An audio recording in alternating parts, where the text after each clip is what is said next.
So we already knew that you were terrible at GitHub, Seth. We already knew that. I just want to point out that I stole this hat from Tyler. I legit stole this hat. He says he has 200 more, which is great because I'm not giving it back. More. Also, I'm standing on a box. I'm standing on a box because the guy he's so from much the control room came out and taller was like, than me. We should put this box in here. Yeah, we so should make sure we're so you're welcome for that. Yeah. Let's get into this. You don't have to squat now. We're all good. We're gonna talk about Jenkins. Jenkins has been around for what, like 10 years? So like. I've been in the project for a little over 8 or 9 years, maybe. Okay. And it existed a little bit before then. The creator, who's now my boss at CloudBees, Kosuke Kawaguchi, created it at Sun Microsystems in 2006. And any sentence with Sun Microsystems is already a pretty old-timey thing to say at this point. Right. So it's been around for a while. So it's old-timey. Like, so tell me why we should all care about this now. So one of the cool things about working on a project for this long, I think I've worked for 4 different companies now, and at each company I've brought Jenkins into that into that organization, with the exception of CloudBees, which does sort of enterprise Jenkins stuff. And the cool thing about working on a project for that long is it's become very, very well known, very well adopted. It's really actually funny to be in a Microsoft studio talking about a Jenkins project on my Linux laptop with Microsoft logos all over the place. Like, the world has changed dramatically since the project started, which is both really promising, but it's also really good for us because we've been able to help drive some of that change in the software industry. And what is really powerful about Jenkins is it's an automation server, sort of at its most basic level. It helps with automation, right? In the beginning, that really was continuous integration. It's not dim out here. So continuous integration was sort of where Jenkins's bread and butter was. And as the industry moved on, like Jez Humboldt and a few other people started talking a lot about continuous delivery. The folks from IMVU started talking about continuous deployment even. And Jenkins has been able to adapt and grow with that because A, it's open source, and B, there's a lot of contributors that are bringing different plugins and integrations to Jenkins that make it sort of this like infinitely pluggable piece of automation technology that just about any organization can take and just drop into their existing infrastructure and make it work for them. Right. We live in like a continuous everything world right now, which is great, I think. And Jenkins helps with the continuous part. Yeah. But it's something that, you know, as we've grown, the things that we did, I would say in 2006, aren't necessarily the things that we need in 2017. Sure. And so over the past couple of years, there's been a few sort of major leaps forward in what we do in the Jenkins project and how people use Jenkins. That is something that's for me, part of my day job is actually telling people like, no, Jenkins is different now. There's a lot new stuff there, a lot more new stuff rather, that is really, really interesting, really, really easy to use, and really, you know, nice to look at. We just bonded. I do that at Microsoft too now. Yeah. It was weird for me because when I first started with the project, I was, Kosuke would sometimes refer to me as the cheerleader. Yeah. Like my entry into the project for a long, long time was I would write stuff on blogs, I would write some documentation, I would go speak about it at events, because Jenkins underneath all the covers was Java, and for me, you know, as a Python and Ruby developer, I found Java. Gross? What? I wasn't going to say gross, but I was thinking it. It's a little gross. I don't particularly like Java. Java 8, however, is actually quite nice. They've changed a lot in Java land. But so I came into this open source project that I really enjoyed using. Like, what can I do? Yes. And the documentation stuff came along. Some of the outreach type stuff came along. And the infrastructure stuff started to be an avenue that I started to contribute to the Jenkins project. When you have, in ye olden days before GitHub was around and sort of making everything awesome for people, people had to run servers to run their open source projects. It was I don't even remember what life was like before GitHub. How? It was people clicking stones together, crazy. That's about what it was. Yeah. It was, you took some SourceForge and some CVS and you tried to make things work. And so we had a lot of developers in the Jenkins project, but no one wanted to run the servers. Like no one wanted to run the infrastructure to make the project go.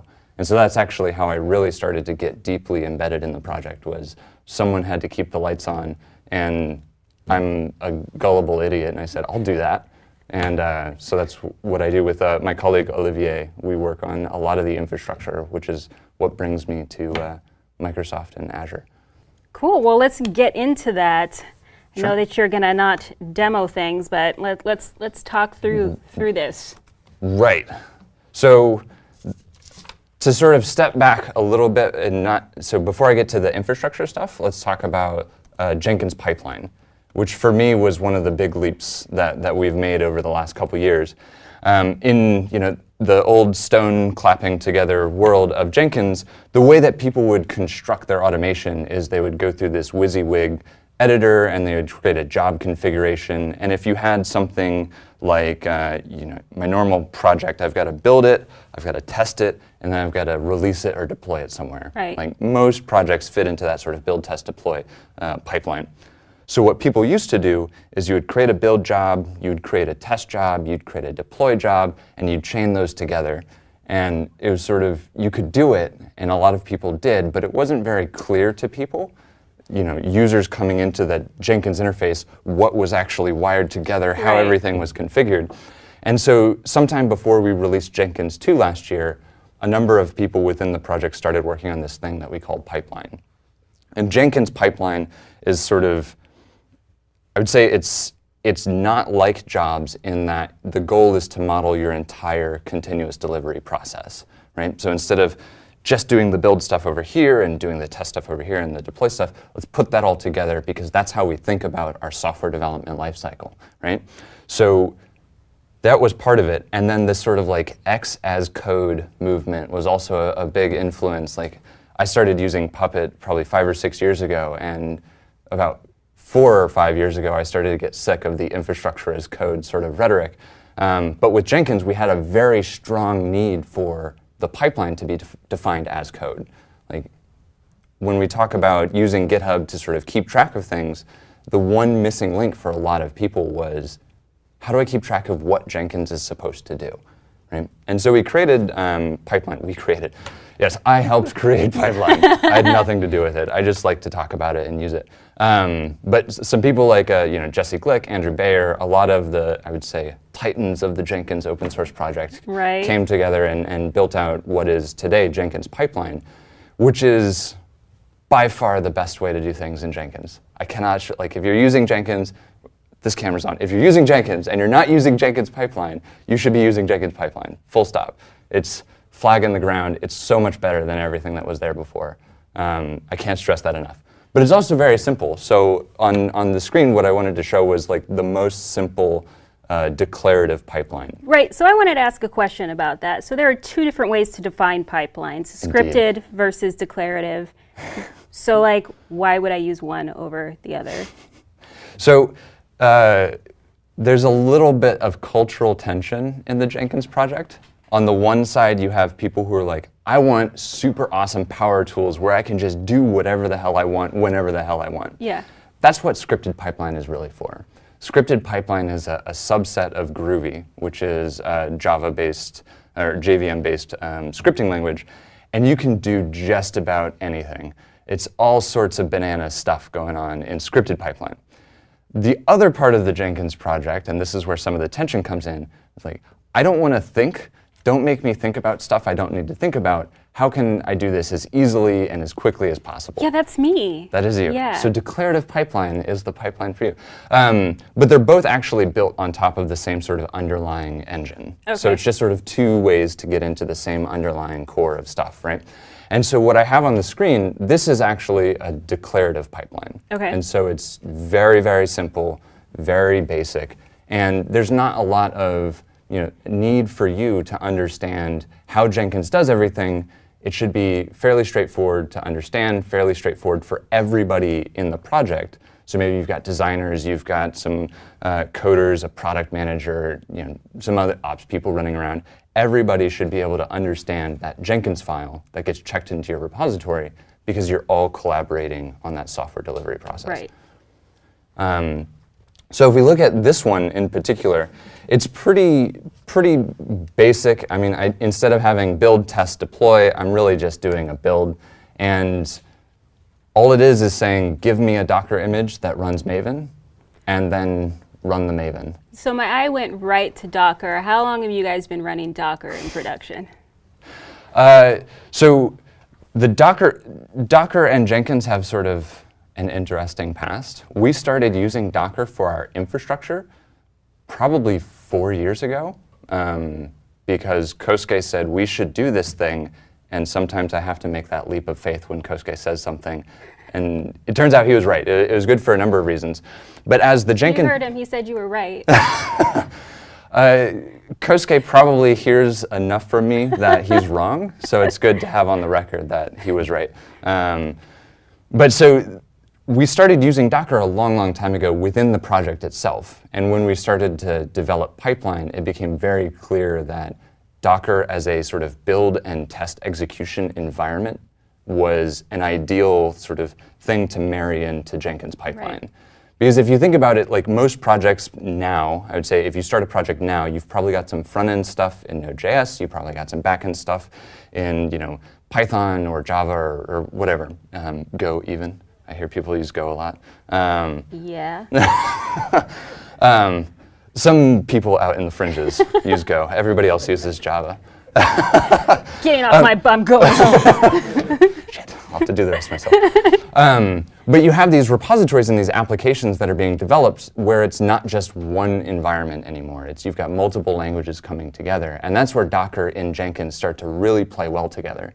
Because in your pipeline, like what we've got here, for my build of this application, I need Java, I need the JDK, I need to build that. For another stage of this pipeline, I might need Node.js. And instead of setting up my Jenkins environment to have versions of Java installed, versions of Node.js, and managing all of that complexity, instead what I can say is just use Docker and push that to the team that runs that application, and they can choose what the right things are for their application. Very cool. Which is one of the things that also makes pipeline something, whichever camera's on, something you should use like right now. Whether or not you deploy Docker into production, I think that's an important lifestyle choice. You should consult your operations team on whether that's a good fit for you. For us, it's definitely made life easier, but it's not for everybody. But inside of Jenkins, it makes a tremendous amount of sense. So if I could just jump over to like an even more sort of complex Jenkins pipeline.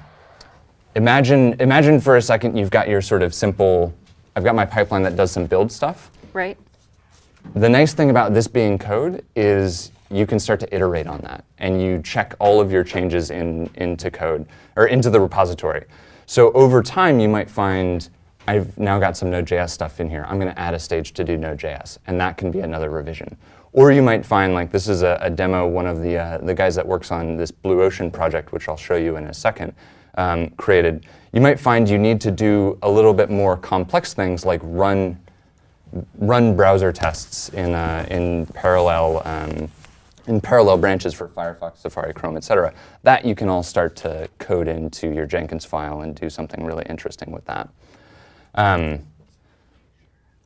So I think what I would like to do is actually show you some of the Azure stuff that we've got going, yes, and the Blue Ocean stuff that we've got going. James Dumais, who's one of the folks that works on Blue Ocean, he really, really enjoys the color blue. So we try to give him as much grief as often as possible about his color choices, but he hasn't quite latched on to Azure yet. We've used all the other colors in the palette except for Azure. So because we're an open source project, all of our infrastructure and our code, our Jenkins files, our Terraform, our Puppet, the Java code, front-end code, all of that is open source on GitHub. But because we are the Jenkins project, we also use Jenkins very heavily to run our own infrastructure. As right? one does, yeah. As one does. I mean, if you're gonna Jenkins hard, right? So this is our actual live Jenkins instance. If you go to CI Jenkins.io, you can witness all of the crazy shenanigans that the Jenkins project has running at once. But But we actually, so I'll show you some of the stuff that we've got going on, like our Terraform pipeline. And this interface, this is Blue Ocean. And this is one of those sort of big jumps for the Jenkins project. Right. Where all of a sudden, Jenkins doesn't look like it was developed in 2006. It looks like some really thoughtful people came together and built something really, really great. And that's what Blue Ocean is. And it's just installed right next to the rest of Jenkins. So if I go, not .o, .io, very important, and not there either. Autocomplete. Like, this is the traditional Jenkins interface that everybody's sort of familiar with. Blue Ocean just sits right next to that and gives you this wonderful, easy-to-use user experience. So I'm going to go ahead and run some of our Terraform stuff. Big fans of Terraform. I'm really looking forward to hearing Nick talk about some Terraform stuff that HashiCorp's been doing lately. But this is just going to start running, and the beautiful thing about pipeline is if I go to some of the previous runs, you can start to see how the modeling of your continuous delivery process gets very, very, I would say, beautifully visualized and understandable for everybody in that team. So it's not just about putting the Jenkins file into source code. It's got to be understandable what's running when it's actually running inside of Jenkins. Right. And so in this example, in our Terraform code, we have a fairly linear pipeline. It's fairly straightforward, but we have some skipped stages here, actually. We don't need to prepare every time. We plan, which is a very useful part of Terraform, where in our case, we do a whole bunch of stuff. We sort of prepare everything, and then there's a review and an apply. Right. And so review is skipped here. Yeah, explain like I'm 5. So for us, our pipeline needs to behave differently for a pull request than for production. So we want to test our infrastructure as code as often as possible. And when someone submits a pull request, we also want to be testing that. Right. And the nice thing about Terraform and defining some of our infrastructure as code is for a pull request, because we're just kicking out to Azure, and we can just say, give me new infrastructure in Azure, and try to provision it from scratch with Terraform. And so we'll create a whole cluster in Azure, make sure that we can run all of our configuration, and then if this goes green, if apply goes green, then everything's good. Got you. For production, we actually want to review. And that's not something that, there's some, I would say, zealots for what continuous delivery or continuous deployment are. For production infrastructure, especially when you're talking about a big project like Jenkins, I really feel strongly that someone should make the final call that, hey, this isn't a stupid idea, or you're not about to just delete everything that exists in Azure, because that would be most unfortunate. So what we do is we actually just skip that in this environment. So let me jump over to our production deployment environment. Another Jenkins instance off the public internet. It's got all the good stuff there. This actually just runs the deployment part of our infrastructure. And so where we had review was missing before, in this environment, we've scripted our pipeline such that we say, if we're in this special environment, if we've got these special environment variables, that means we're actually trying to do a production deployment. And what has happened on that review stage is we waited for somebody to actually click a button. And so I can go back and see that this was deployed by Olivier. And if I get this running, do a production deployment while on camera. Please fail, I'm just kidding. Please do not fail. But what's really cool about this is I can watch this, I can merge changes through the normal pull request flow, get those pretty well tested for dynamically deployed infrastructure. And then when it comes time for us to deploy production, we can watch Blue Ocean, see when things come out and plan, and with Terraform it's saying, are you sure you want to do this? And then someone has to say, hell yeah, I'm sure I want to do this. Let's do it live. And then that actually goes and applies that infrastructure into Azure. So 2017. Yeah, it's very modern. I'm very pleased with this, actually. It took Olivier and I about a week to sort of finally find the workflow that we wanted to make work, because the Jenkins project wasn't always on Azure. Right. We used to live in 4 different data centers with different APIs. Wow. And then we partnered with Microsoft, who gave us a whole bunch of Azure and said, it's a cloud, go crazy. You're welcome. Thank you. I really appreciate it. And what that forced us to do is, all of a sudden, all of our infrastructure was an API away. Right. And so we sort of stepped back from the way that we were doing things before and said, if we were going to automate everything from the very beginning of our infrastructure, so creating a virtual machine, creating a load balancer, all the way to provisioning an application, how are we going to actually model that? Right. Fortunately, it was 2016, and Jenkins Pipeline existed, and Blue Ocean existed, and Terraform existed, Kubernetes existed. Like, all the right tools were there at the same time to where you could just make the easy choice and just bring them together, which is really cool. That is cool. Good choice. Good choice, sir. So this is not failing, but we're waiting for Docker Hub to pull some stuff. So let's just assume that's going to complete at some point in the future. Let's see where my other stuff is going. Looks like this is also waiting for infrastructure. One of the things that has been really interesting about running our Jenkins infrastructure is we started to open up the Jenkins infrastructure to more plugin developers. Right. So there's over 1,000 different plugins, and so we run a Jenkins environment for over 1,000 different repositories on GitHub. And oh, snap. It's for you, Seth. So what makes that really challenging is we've got to dynamically and elastically allocate resources for that environment, and developers are very impatient, myself included. You don't say. Yeah. One of the reasons I originally harshed on Java was it would take me like 60 seconds to run my unit tests. I'm like, I can't wait for the JVM to spin up. Right. I need instant feedback right now. 21st Right now. century developer. Yes. And so being able to sort of provision stuff on the fly in Azure with the Jenkins plugins that the Azure DevOps team has developed has actually been really, really helpful to open up CI/CD for this sort of broad spectrum of Jenkins developers through our Jenkins infrastructure, which is pretty cool. And there's a lot of cool stuff that team has done.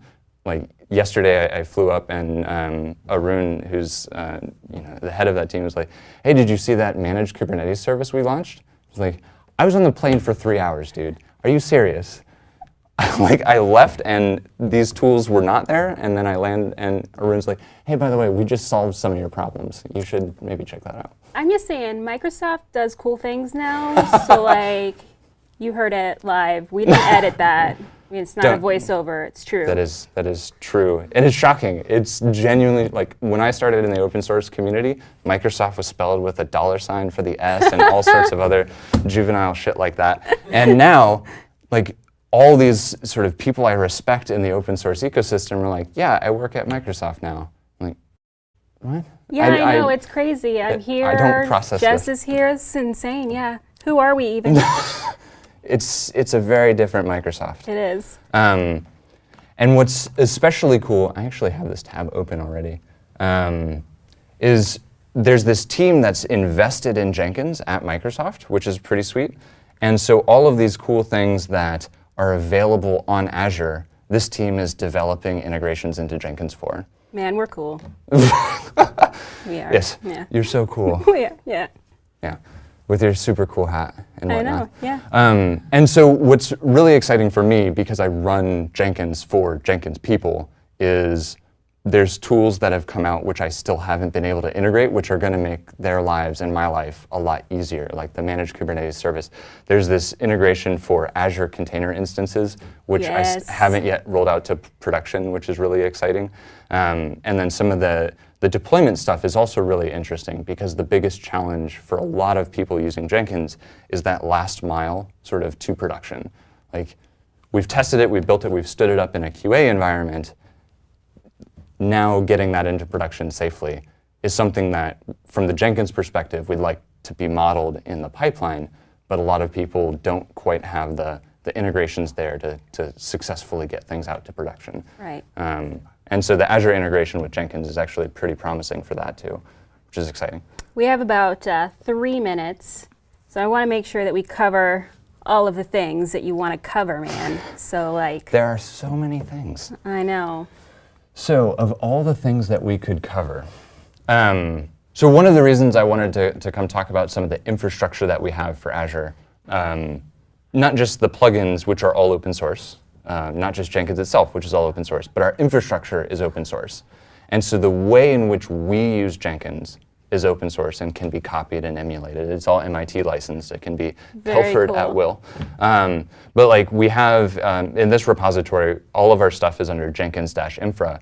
We have our Terraform plans. And so the way that we provision infrastructure on Azure with Terraform is open for the viewing, which is simultaneously really cool, but also terrifying. Yeah, go break some shit, y'all. It's going to be cool. Do not go break some shit. Please. Well, so the nice thing about working on an open source project is you have to think about that, right. And that's why our pipeline doesn't do some things. And when we were working on pipeline very, very early within the project, there's some access controls and other useful things that will prevent, Joe Rando coming in on GitHub and submitting a pull request. Or Ashley McNamara, who can say? Submitting a pull request that just deletes everything. Like, the nice thing about some of the underlying features in pipeline is unless you have write access to that repository, you literally cannot. But that's not enough. Like, defense in depth is very important. Right. So we actually run multiple Jenkins environments, and Joe Rando has no access whatsoever to what actually touches production. Perfect. Classic Joe, Joe Rando, he's always causing trouble. Always. So this is still running. We're applying some stuff. That's good. Our deploy is still going. We're waiting. Docker Hub, you are killing me. Oh, man. Killing me. Man. But one of the other things that's really exciting about this for me is there's open source communities that are now sort of springing up for infrastructure stuff. Yes. So it's not just the people that work on Terraform, it's the people at like the Wikimedia Foundation or MediaWiki, I don't remember what it is. They have open sourced a lot of their infrastructure. And there's a lot of other organizations that have open sourced their infrastructure, which is really, really exciting. So I just wanted to mention this really briefly. On opensourceinfra.org, there's a fledgling group of people that are collecting links to all of the different open source infrastructure projects. And so if you don't like what the Jenkins project is doing on Azure, or you're curious about how another project deploys onto AWS or Google Cloud, all of that stuff is becoming increasingly open sourced and sort of cross-referenced, and we're sort of stealing ideas from each other on how to support open source projects in a better way, using infrastructure as code, pipeline as code. Sure. The X as codes, the various ones that we have available to us now. So all of this stuff is now another way that Joe Random, Ashley McNamara can come contribute to the Jenkins project, for example. Very cool. And so we are out of time. If people want to get in touch with you and learn more about this, how would they do that? So the best place to really go is the Jenkins.io website. Sure. On Jenkins.io/participate, we have a full listing of the relevant mailing lists, the IRC channels. If you wish to contact me directly and tell me all of the terrible things about my infrastructure, Tyler@linux.com. Perfect. And then somebody asked how they could get this sweet hat. I don't know, man. I think it's exclusive. From your cold, dead fingers is what I heard before, right? I will fight you, Seth. So every year at Jenkins World, which we hosted at the end of August in San Francisco, and I think it's September 2018 in San Francisco again, next year, we have a contributor summit. I love those. And the contributor summit is basically where we convince CloudBees and the other conference sponsors to basically set up a big room with all the AV, food, and everything that we need, and have about 50 or 60 people talk about the future of Jenkins, what we can do better, where we're having troubles, and things like that. And this year, that hat was given to Jenkins contributors. So contributing to the Jenkins project. Contribute or steal it. Or steal it from me when I come to Redmond. Yeah. That's one option. So thank you, Tyler. It's been very cool. We're going to go over to Seth now, who still doesn't know things. That's right. Well, let's give him a hand first, because we want the studio audience to feel like they're doing something.